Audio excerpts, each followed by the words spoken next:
नमस्कार विद्यार्थी मित्रांनो, स्वागत आहे तुम्हा सर्वांचं अभ्यास गुरु या चॅनलवर। विद्यार्थी मित्रांनो, या व्हिडिओमध्ये अतिशय महत्त्वाचे 20 प्रश्न आपण पाहणार आहोत। पहा, या ठिकाणी प्रश्न पहिला आहे, जगातील सर्वात जास्त लांबीची नदी कोणती? जगातील सर्वात जास्त लांबीची नदी कोणती? पर्याय पहा, विचार करा। तर पहा, या ठिकाणी योग्य उत्तर आहे नाईल। लक्षात ठेवा, जगातील सर्वात जास्त लांबीची नदी कोणती आहे? नाईल नदी। पुढे पहा, आकाशवाणी ही कविता कोणी लिहिली? आकाशवाणी ही कविता कोणी लिहिली? योग्य उत्तर आहे रवींद्रनाथ टागोर। आकाशवाणी ही कविता रवींद्रनाथ टागोर यांनी लिहिली। डॉक्टर बाबासाहेब आंबेडकरांनी 13 ऑक्टोबर 1935 रोजी येवला या ठिकाणी धर्मांतराची घोषणा केली। ते येवला हे ठिकाण कोणत्या जिल्ह्यात आहे? पहा, डॉक्टर बाबासाहेब आंबेडकरांनी 13 ऑक्टोबर 1935 रोजी येवला या ठिकाणी धर्मांतराची घोषणा केली। ते येवला हे ठिकाण कोणत्या जिल्ह्यात आहे? योग्य उत्तर आहे नाशिक जिल्हा, नाशिक। पुढे पहा, राजाराम मोहन रॉय यांना राजा ही पदवी कोणी दिली? राजाराम मोहन रॉय यांना राजा ही पदवी कोणी दिली? योग्य उत्तर आहे मुघल बादशाह अकबर दुसरा, मुघल बादशाह अकबर दुसरा। तिन्ही गोलमेज परिषदांना उपस्थित राहणारे एकमेव भारतीय नेते कोण? तिन्ही गोलमेज परिषदांना उपस्थित राहणारे एकमेव भारतीय नेते कोण? योग्य उत्तर आहे डॉक्टर बाबासाहेब आंबेडकर। लक्षात ठेवा, प्रश्न महत्त्वपूर्ण आहे, वहीमध्ये लिहून ठेवा। तीनही गोलमेज परिषदांना डॉक्टर बाबासाहेब आंबेडकर उपस्थित होते। पुढे पहा, देशबंधू या नावाने कोणाला ओळखले जाते? देशबंधू या नावाने कोणाला ओळखले जाते? योग्य उत्तर आहे चित्तरंजन दास, चित्तरंजन दास।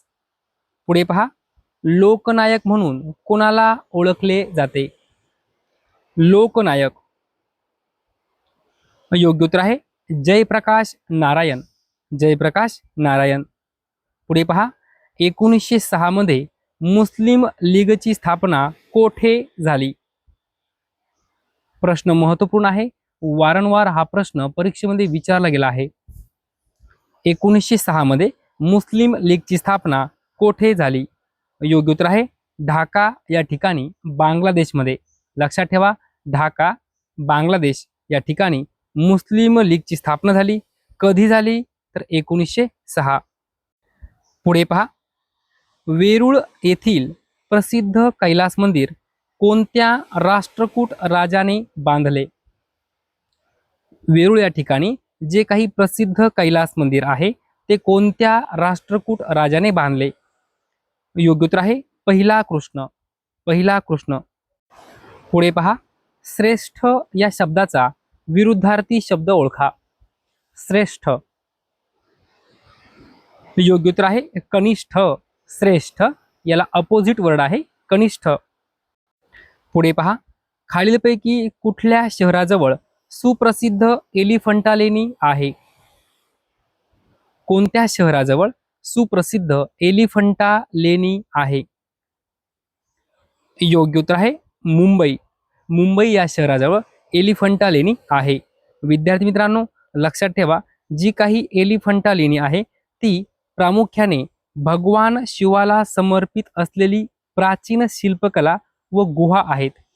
लक्षात ठेवा, एलिफंटा लेणी जी काय आहे या ठिकाणी प्रामुख्याने भगवान शिवाला समर्पित असलेली प्राचीन शिल्पकला व गुहा आहेत। यांचा समावेश युनेस्कोच्या जागतिक वारसा स्थळामध्ये करण्यात आलेला आहे।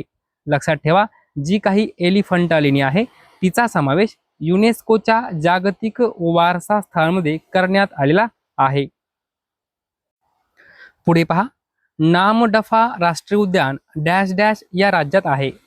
कोणत्या राज्यात आहे? नामदफा राष्ट्रीय उद्यान। योग्य उत्तर आहे अरुणाचल प्रदेश, अरुणाचल प्रदेश। पुढे पहा, अद्वितीय छत्रपती संभाजी महाराज या पुस्तकाचे लेखक कोण आहेत? अद्वितीय छत्रपती संभाजी महाराज या पुस्तकाचे लेखक कोण आहेत? योग्य उत्तर आहे अनंतवी दारवटकर. अनंतवी दारवटकर. पुढे पहा, मुंबई उपनगर जिल्ह्याची निर्मिती केव्हा करण्यात आली? मुंबई उपनगर जिल्ह्याची निर्मिती केव्हा करण्यात आली? योग्य उत्तर आहे 1 ऑक्टोबर 1990. 1 ऑक्टोबर 1990. पुढे पहा, पीत क्रांती कशाशी संबंधित आहे? पीत क्रांती. योग्य उत्तर आहे तेलबिया उत्पादन. पीत क्रांती तेलबिया उत्पादन. विद्यार्थी मित्रांनो, ट्रिक्सवरनं कसं लक्षात ठेवायचं ते सांगतो. पहा काय म्हटलं आहे, पीत क्रांती. पीत त हा जो काही त आहे ना, त्या त वरनच तेलबिया उत्पादन असं लक्षात ठेवायचं आहे. पुढे पहा, महाराष्ट्रातील सर्वात कमी लोकसंख्येचा जिल्हा कोणता आहे? योग्य उत्तर आहे सिंधुदुर्ग. महाराष्ट्रातील सर्वात कमी लोकसंख्येचा जिल्हा सिंधुदुर्ग. पुढे पहा, उदंड या शब्दाला खालीलपैकी कोणता शब्द समानार्थी आहे? उदंड. पर्याय पहा, पुष्कळ, भरपूर, विपुल यापैकी सर्व. विद्यार्थी मित्रांनो, पुष्कळ म्हणजे उदंड बरोबर आहे, भरपूर म्हणजे उदंड बरोबर आहे, विपुल म्हणजे उदंड बरोबर आहे. तीनही पर्याय उदंड या शब्दाला समानार्थी आहे. या ठिकाणी योग्य उत्तर आहे यापैकी सर्व. यापैकी सर्व लिहून ठेवा. उदंड म्हणजे पुष्कळ, उदंड म्हणजे भरपूर आणि उदंड म्हणजे विपुल. पुढे पहा, खालीलपैकी कोणता पर्याय अयोग्य आहे, म्हणजे कोणता पर्याय चुकीचा आहे? या ठिकाणी वाक्प्रचार व त्यांचे अर्थ आपल्याला दिलेले आहेत. पहा, पाठ दाखवणे, पळून जाणे.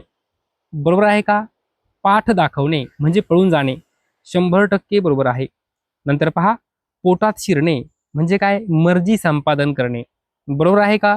तर बरोबर आहे. पोटात शिरणे या वाक्प्रचाराचा अर्थ काय होतो? मर्जी संपादन करणे. बरोबर आहे. तिसरा पर्याय पहा, 14वे रत्न दाखवणे, मार देणे. बरोबर आहे का? 14वे रत्न दाखवणे म्हणजे नेमकं काय? तर मार देणे. बरोबर आहे. लक्षात ठेवा, तीनही जे काही वाक्प्रचार आहे त्यांचे अर्थ बरोबर आहे. पाठ दाखवणे, पळून जाणे, पोटात शिरणे म्हणजे मर्जी संपादन करणे, मर्जी संपादन करणे आणि 14वे रत्न दाखवणे म्हणजे मार देणे. आपलं काय विचारलं, कोणता पर्याय अयोग्य आहे? तीनही पर्याय बरोबर आहे, म्हणून या ठिकाणी योग्य उत्तर आहे यापैकी नाही. यापैकी नाही. पुढे पहा, वसंतराव नाईक मराठवाडा कृषी विद्यापीठ कोठे आहे? वसंतराव नाईक मराठवाडा कृषी विद्यापीठ कोठे आहे? योग्य उत्तर आहे परभणी या ठिकाणी. परभणी. पुढे पहा, कुंज विहारी हे कोणाचे टोपणनाव आहे? कुंज विहारी. योग्य उत्तर आहे हरिहर गुरुनाथ कुलकर्णी. लक्षात ठेवा, कुंज विहारी हे जे काही टोपणनाव आहे ते आहे हरिहर गुरुनाथ कुलकर्णी. पुढे पहा, मूलभूत हक्कांच्या संरक्षणासाठी सर्वोच्च न्यायालय कोणत्या कलमानुसार प्राधिलेख करू शकते? मूलभूत हक्कांच्या संरक्षणासाठी सर्वोच्च न्यायालय कोणत्या कलमानुसार प्राधिलेख करू शकते? योग्य उत्तर आहे कलम 32. कलम 32. पुढे पहा, गदर पक्षाची स्थापना कोणी केली? गदर पक्षाची स्थापना कोणी केली? योग्य उत्तर असणार आहे लाला हरदयाळ. लाला हरदयाळ.